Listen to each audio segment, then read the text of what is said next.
mi scuso effettivamente perché sono già 3 anni che vi racconto le stesse storie, ma credetemi, non dipende da me. Si scusa con la gente di montagna, il presidente dell'Unione Montana del Grappa, per la mancata copertura telefonica della cima e non solo. Una battaglia che pare si concluderà al massimo con il prossimo anno, visto che in questi giorni è stato firmato il contratto con l'unico gestore telefonico che ha accettato di innalzare tralicci ed antenne. Dopodiché ci saranno i tempi tecnici perché loro si insediano, è evidente che oramai la stagione è perduta per quest'anno.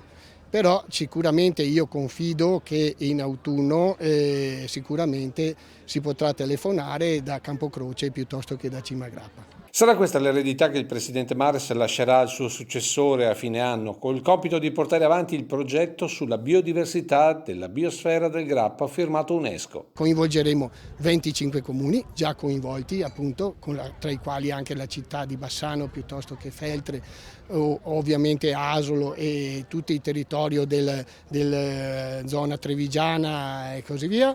Un progetto che indirettamente porterà nuovi finanziamenti per il massiccio del Grappa. Perché non possiamo essere certi di avere i contributi da questo punto di vista per poter infrastrutturare il territorio e il massiccio del Grappa, sicuramente ci darà delle potenzialità, delle premialità nel momento in cui parteciperemo ai bandi per portare a casa quello che tutto il territorio auspica. Parliamo di telefonia, ma di questo siamo oramai a compimento del progetto, ma pensiamo che le maglie non hanno l'acqua, ci sono maglie che ancora non hanno neanche la corrente elettrica. Non è possibile che nel 2020 non ci sia ancora la corrente elettrica e si debba lavorare con il generatore. Finanziamenti che potrebbero aggiungersi a quelli messi a disposizione dalla Regione e indirizzati ai consorzi di bonifica. Il piano di sviluppo rurale che io ho gestito in questi 5 anni consta di 1 miliardo e 200 milioni.